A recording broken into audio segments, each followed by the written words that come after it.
오늘은 교육 과정에 대해서 복습을 하도록 하겠습니다. 자, 교육 과정이라는 개념을 먼저 알아야겠죠? 그 개념은 어원은 쿠레레라는 커리큘럼의 어원인 쿠레레라는 데에서 왔는데 이거는 교수 요목이라는 말이에요. 그래서 이거를 조금 더 풀어서 현대인의 개념으로 풀면 이제 교과목과 이제 이 교과 경험과 수업 계획과 평가 이 모든 것들의 순환 과정이다라고 생각할 수 있습니다. 결국에는 교과목에서 얻어야 할 경험, 곧 교육 목표와 교육 내용, 그리고 수업과 평가 이 네 가지 내용이 되겠지요. 그래서 이 체계적인 교육 계획을 위해서는 교육 목표와 한마디로 정리하면 교육 목표와 경험 혹은 내용 방법 이게 곧 교수 학습 방법이죠. 그리고 교육 평가를 체계적으로 조직한 교육 계획이다라고 할 수 있겠습니다. 그러면 교육 과정에 여러 측면이 있는데 그 측면에 대해서 총 3가지가 있습니다. 그 3가지에 대해서 알아보겠습니다. 첫 번째, 공식적 교육 과정, 영교육 과정, 잠재적 교육 과정을 마지막으로 3가지가 있는데요. 공식적 교육 과정은 표면적 교육 과정이라고도 합니다. 이게 국가와 학교가 특정한 의도를 가지고 계획해서 가르치는 교육 과정. 그래서 우리가 우리가 외우는 교과 교육론 이런 데 보면은 교육 과정이 엄청 많이 적혀 있죠. 그래서 그 공적인 문서 속에 담긴 교육 계획이라고 할 수 있습니다. 그리고 영교육 과정이라는 건데 이거는 공식적인 교육 과정이 편성하지 않았거나 공식적 교육 과정이 편성되어 있다 하더라도 학교에서 의도적으로 가르치지 않는 교육 내용을 말합니다. 이게 공식적인 교육 과정에 있는데도 우리가 못 배우는 것들은 예를 들면 체육 시간을 줄여서 미술 시간을 줄여서 국영수사과 주요 과목에 이제 그 시간을 또 할애한다던가 이게 우리 수능 시험이 있기 때문에 더 그런 뭐라고 해야 되나 경향이 있죠. 그리고 이 공식적 교육 과정에 포함되지 않은 경우는 우리가 굳이 문서 속으로 뭔가 정의해놓지 않아도 광고, 멀티미디어 정보 속에 메시지를 읽을 수 있는 정보 모내 능력이 있기 때문에 굳이 공식적 교육 과정에 적지 않았다라고 할 수 있겠습니다. 그리고 마지막으로 잠재적 교육 과정에 대해서 알아볼 건데요. 이 개념은 학교에 의하여 의도되지 않았지만 그 교육 계획에 있었던 건 아니에요. 근데 학교 생활하는 동안의 은연중에 학생들의 가치관, 태도 및 행동에 영향을 미치는 학교 환경과 교육 실천 과정이라고 할 수 있습니다. 이게 정의고요.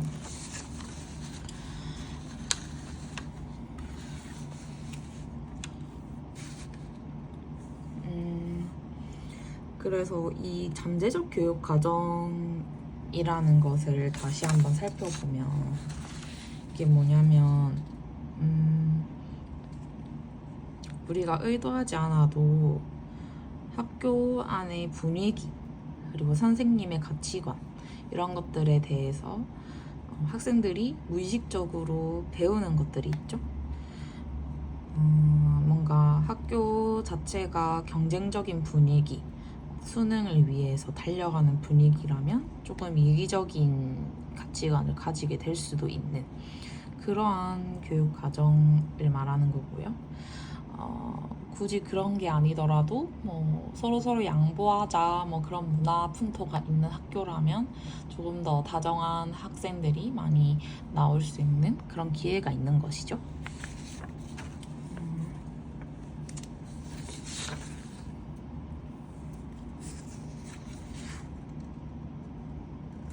이게 먼저.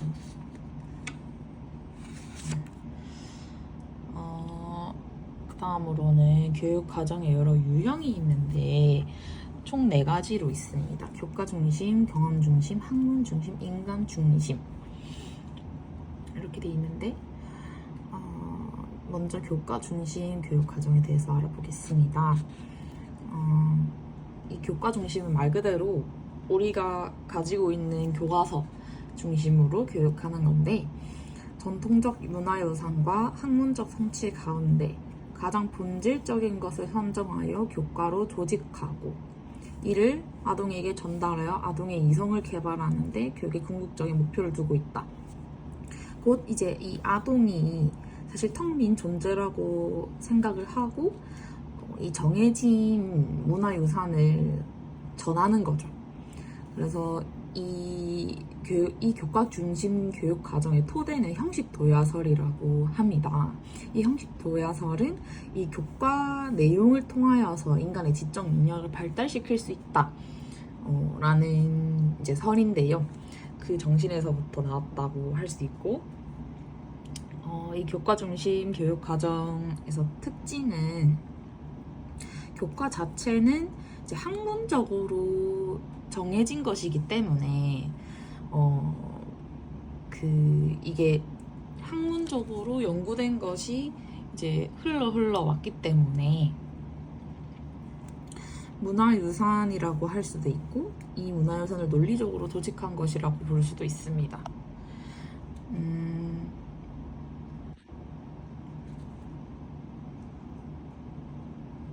그래서 교과 관련된 사람이 아니라 교과 전문가의 견해가 많이 반영될 수 있는 거죠. 그리고 교과 내용을 강조할 수밖에 없게 되고 교사가 전문가이기 때문에 교사 중심 수업이 될 수 있습니다. 평가는 교육 내용이 잘 습득되었는지 그것을 확인하는 방법이 되겠습니다. 이 교과 중심 교육 과정에도 조직 형태가 있는데 3가지가 있습니다. 분리형, 상관형, 광역형 교육 과정이 있는데요. 분과형, 상관형, 광역형이 있는데 분과형은 교과를 세분화하여 교과관을 분리하는 겁니다. 이제 국어나 수학이나 영어나 그냥 다 따로따로 공부를 하자 이거고 상관형 교육 과정은 2개 이상의 교과나 과목을 서로 연관시켜서 조직한다. 예를 들어서 국어 시간에 어떤 시인에 대해서 배웠다. 그러면 그 시인의 역사에 대해서 사회나 역사 과목에서 다룬다든지 이렇게 연관시켜서 공부를 하는 것.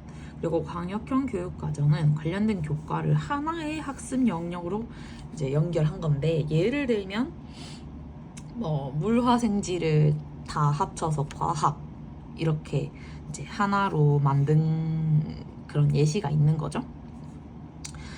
이 교과 중심 교육의 장점과 단점이 있는데 장점은 물론 이 문화유산 곧 이 논리적인 지식 전달에 용이하고 이제 체계적이기 때문에 효율적으로 한 번 말할 때 전달을 할 수 있습니다.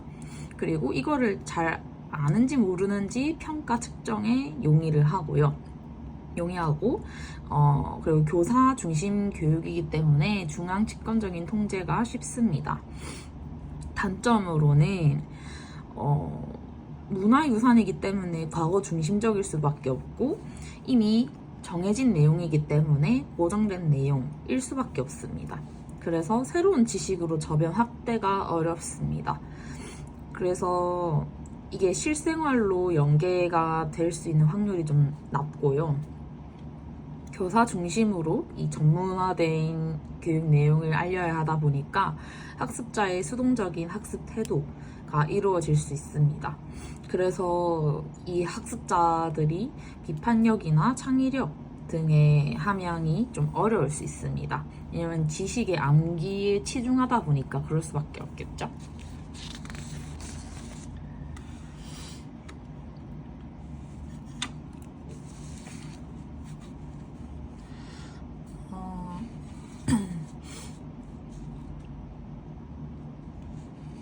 이것은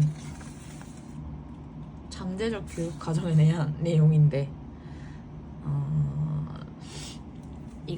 이것도 잠재적 교육 과정에 대해서 연결해서 설명을 해보겠습니다.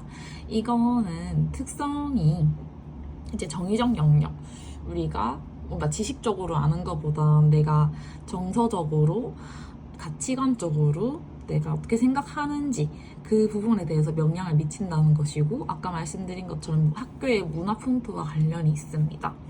그리고 이게 이제 장기적이고 반복적인 뭔가 하나의 모토가 되기 때문에 일상생활 중에 계속 그것을 생각하고 또 바라보고 하다 보면 한국성을 지니게 됩니다. 그래서 이렇게 배운 것들은 많이 반복을 해서 경험을 하는 거기 때문에 정의적 측면이 자동적으로 발달되어서 망각하기가 어렵습니다. 예를 들면은 이제 초등학교, 중학교, 고등학교 내내 학교에서 조회라는 시간이 있는 거죠. 그래서 이 조회 시간이 있다라는 것을 은연중에 다 생각을 하고 있는 것이죠.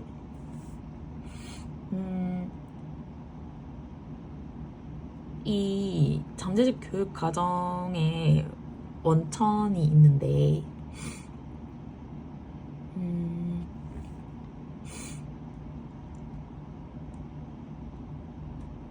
이것은 이제 군집성, 강요성, 위계성, 상과 벌이 있습니다. 군집성은 이제 복잡한 장소에 많은 사람들이 있잖아요. 근데 이제 이 제한된 공간 속에 질서가 있어야 하고, 그 질서를 지키기 위해서는 내가 하고 싶은 대로 할 수 없잖아요. 그래서 욕구를 통제할 수밖에 없게 되고, 뭔가 이렇게 통제를 하다 보면 나 자신에게 집중을 더 할 수 있는 확률이 있기 때문에 내 공부와 내 생활에 조금 더 몰두하게 되는 거죠. 내 거에 조금 더 관심을 가지게 되고 주변에 대해서 무관심해질 수 있다는 그런 단점이 있습니다. 그리고 강요성은 학교의 규칙과 제도에 순응하게 하는 거고, 위계성이라는 것은 이제 교사와 학생, 학생과 학생 그 사이에 위계 질서가 있기 때문에 복종과 순종의 습관을 기를 수 있다는 것이죠. 상과 벌은 이제 평가 결과에 따라서 내가 높은 성취를 이뤘고 바람직한 학습 태도를 가졌다 하면은 상을 받을 수 있는 것, 근데 그렇지 않으면 벌을 받을 수 있다는 것, 이런 특징이 있습니다. 이에 긍정적 측면과 부정적 측면이 있는데, 긍정적 측면은 우리가 이렇게 모든 것들을 알게 모르게 경험을 하다 보면 사회화를 할 수 있습니다. 사회에서 일반적으로 공통적으로 생각하는 가치와 규범, 신념을 내면화할 수 있게 되는 거죠. 근데 부정적으로는 아까 이 원천에서 말씀드렸다시피 복종과 순종하는 습관, 그냥 무조건 시키면 한다는 습관이 생길 수 있고, 그냥 경쟁 시기 질투하는 그런 문화가 생길 수도 있고, 아까 말했던 그 무관심한 그런 태도를 가져올 수도 있고, 개인의 감정과 욕구를 통제하다 보니까 결국 자기 생각을 펼치는데 어려움이 있을 수 있어서 창의성이 억제되는 것이죠.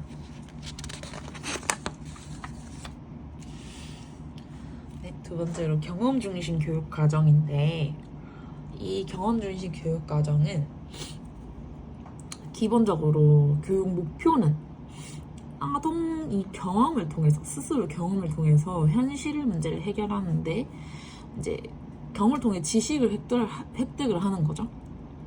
그래서 이 경험이 그냥 경험이 아니라 가치 있는 경험이 될 수 있도록 제공을 하여서 아동의 계속적인 성장을 돕는 것이라 할 수 있습니다. 그래서 그 경험에 대해서는 학교의 지도하에 학생들이 가지게 되는 경험일 수 있고, 학교가 이제 계획을 해서 학생들한테 이제 주는 경험이 될 수 있습니다. 이제 둘 다 비슷한 의미인 거죠.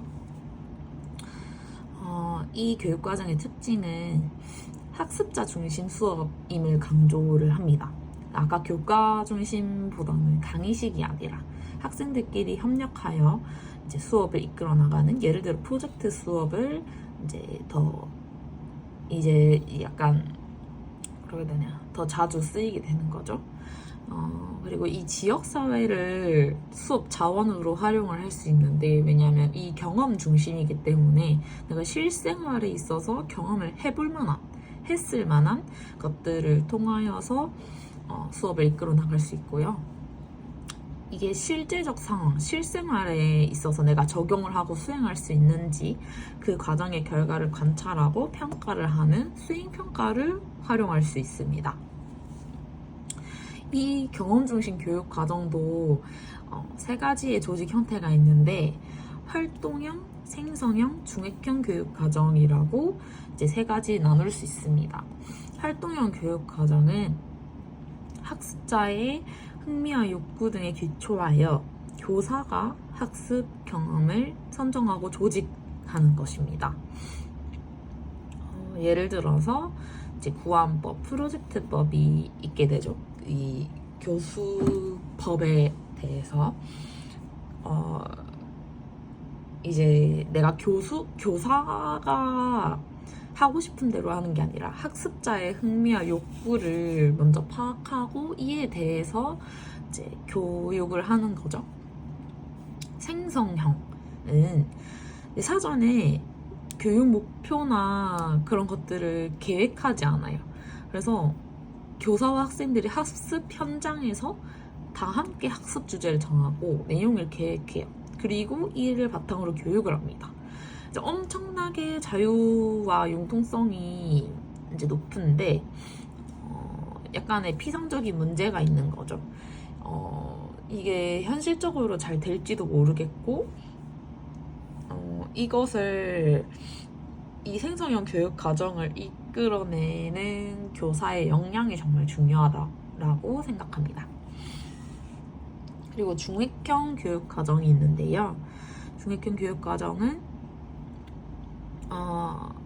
이제 교과 통합 학습과 사회적 방향 및 책임감을 동시에 강조하는 것인데, 이의 목적은 급변하는 사회, 지금 사회가 너무 급변하는데 이 사회의 질서, 통치, 사회 개조에 필요한 특성과 능력과 태도를 기르는 데에 있습니다. 이 중획형은 하나의 주제를 따라 동심원적으로 이제 넓게 퍼져가는 것인데, 이 중심으로 관련된 부분, 주변 영역을 살펴보고 이 모든 것들을 조직하는 연습을 합니다. 이 장점은 이제 학습자가 능동적으로 학습 활동을 할 수 있고, 아무래도 이제 교과 내용만이 아니라 관련된 주변 부분에 대해서도 생각을 하다 보니까 창의적인 문제 해결 능력을 신장시킬 수 있다는 장점이 있는 거죠. 단점은 너무 창의적이고 능동적이다 보니까 교과 중심보다 지식의 체계적인 학습이 어렵고, 그리고 이는 수업 준비할 때 정말 많은 시간이 소요될 것입니다. 이제 중심이 되는 개념과 그 주변에 대한 영역들까지 다 생각을 해야 하니까 말이죠. 이의 장점은 아까 말씀드렸다시피 학습자들의 자발적 행동, 문제 해결 능력을 촉진시키고, 이제 다 같이 토론하고 이야기하는 것들을 통해서 민주적인 태도를 함양시킬 수 있습니다. 단점으로는 이제 지식의 체계적인 학습이 어렵고, 그로 인하여서 기초학력이 저하될 수 있는 위험이 있습니다. 그리고 교육의 시간 경제성 무시한다는 거는, 강의식 수업에서는 교사가 한 번 말하면 그 지식이 전달되는 것인데, 이건 교사가 한 번 말하는 게 아니라 학생들끼리도 이야기해야 되고 무언가 새로운 현상에 적용도 해야 하고, 너무 많은 시간이 이제 투자되어야 하는 것이죠. 그리고 이 경험에 대해서 새로운 적용이 참 곤란할 수 있습니다. 이 뭐라고 해야 되지? 이 동심원적인 개념이라고 하였는데 이 원천이 되는 그 개념이 실제적 과제가 아닐 수도 있잖아요. 그렇기 때문에 새로운 적용하는데 어려울 수 있습니다. 세 번째로 학문 중심 교육 과정이 있습니다. 기본 입장 중에 교육 목표는 이제 지식의 구조라는 게 있는데 나중에 설명드릴게요. 교과와 탐구 방법을 통해 학습하도록 지식의 구조를 심층적인 이해를 돕고 새로운 문제 사태에 쉽게 정의를 하는 것. 그리고 또한 교과의 탐구 방법을 학습하는 것이 교육 목표입니다. 그래서 이 교육 과정의 개념은 지식의 구조와 지식 탐구 과정의 조직이라고 할 수 있고, 교육 내용은 이제 다른 개념을 이해하는 데 토대가 될 수 있는 핵심 개념과 일반 원리를 선정해야 합니다. 뭔가 특별한 내용이 아니라 이제 정해져 있는 학문적인 핵심 개념과 원리를 선정해서 가르쳐야 한다는 것이죠. 그래서 이 특징에 대해서 나선형 교육과정이라고도 하는데, 이게 학생들이 받아들일 수 있는 지식의 이 깊이가 아동의 나이대에 따라 또 다르잖아요. 그런 것처럼 지식의 구조가 지식의 구조는 항상 일정한데 그 폭과 깊이가 심화가 되어서 어렸을 때는 뭔가 조금만 이제 뭔가 더하기 나누기 뭐 이런 거에 대해서 안다면 대학교에 들어와서는 뭐 미적분을 배운다던가 등등을 배운다던가, 그래서 이 수학적인 지식의 구조는 변하지 않지만 이 폭과 깊이가 심화되는 것이죠. 그래서 이에 대해서 연속성이 있다고 볼 수 있습니다.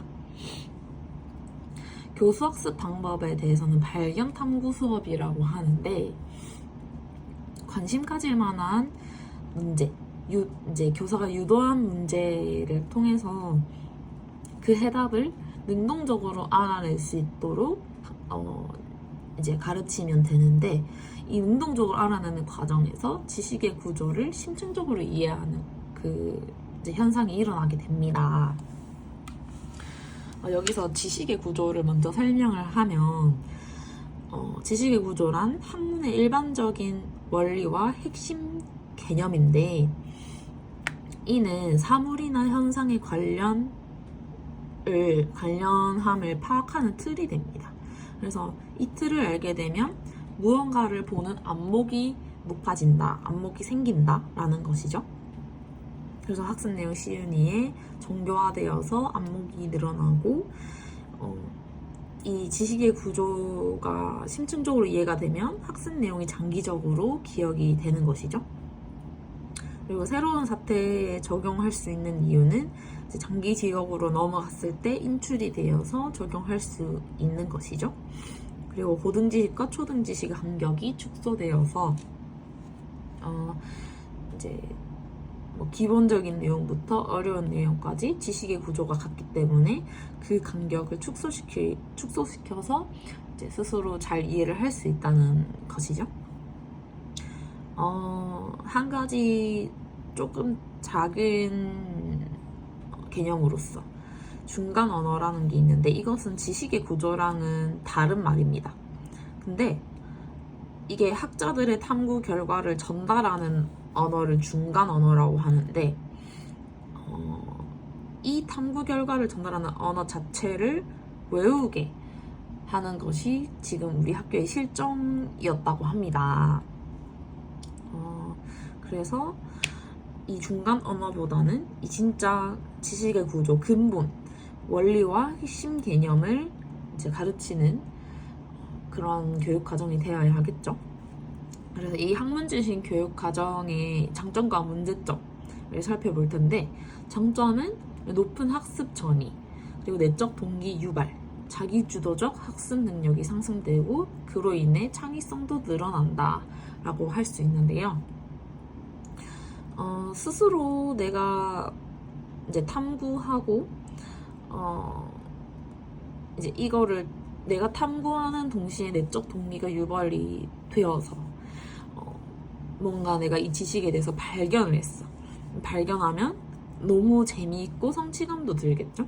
그런 장점이 있는데 문제점은 이게 너무 학문적인 사실에 대해서만 가르치다 보니 정의적 영역, 정서적인 영역에 대해서는 이 성장하는 것이 소홀할 위험이 있습니다. 그리고 이제 이 학문 저 학문 간에 연관을 짓지 않아서 교과의 단절, 심화 가능성이 있고요. 그리고 이 지식의 구조는 추상적인 지식이다 보니까 사회 문제, 실생활 문제에 적용을 할 수 없어서 좀 이런 문제에 대해서 무관심할 수 있고, 내용이 점점 확대될수록 뭔가 발달 단계가 높아지면 높아질수록, 예를 들면 초등학교, 중학교, 고등학교, 대학교 이렇게 확대되면서 같은 이제 지식의 구조를 가지고 있지만 너무 내용이 확대되고 너무 어려워지는 폐단을 낳을 수도 있습니다. 네 번째로 인간 중심 교육 과정인데요. 이거는 조금 말 그대로 사람이 먼저다 라는 건데 특징이 있습니다. 이 특징은 교육 목표로서 살펴보면 아동은 성장의 가능성을 지닌 주체적 존재이다. 그래서 이 아동의 전인적인 능력을 개발해서 자아 실현을 할 수 있도록 돕는 것이다. 결국에는 아동에게 가능성이 있다고 생각을 하고 이 아동에게 자아 실현을 하도록 하는 게 목표인 거죠.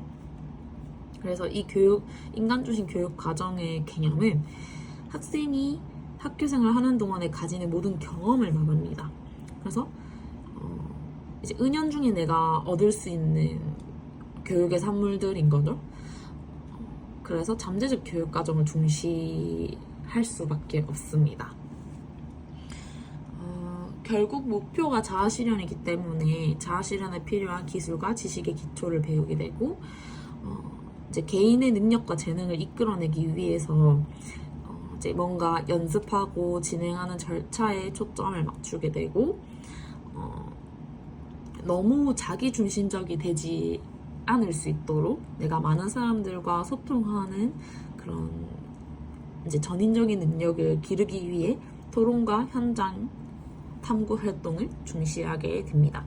그러니까 이 교육 과정의 토대가 되는 이 철학적인 주의가 있는데 이게 실존주의거든요. 뭔가 이 인간이 먼저 존재하고 실존하고 그리고 나서 그 자신을 결정한다는 의미라고 합니다. 그래서 이 특징과 비슷하죠. 아동이 먼저 있는데 아동은 가능성을 지닌 주체적 존재이기 때문에 아동이 존재해요. 그리고 나서 그 자신을 결정한다. 그리고 나서 그 자신의 자아 실현을 하는 것을 돕는 것. 이게 인간 중심 교육 과정이며 실존주의에 바탕하여 나온 것이다 라고 할 수 있겠네요.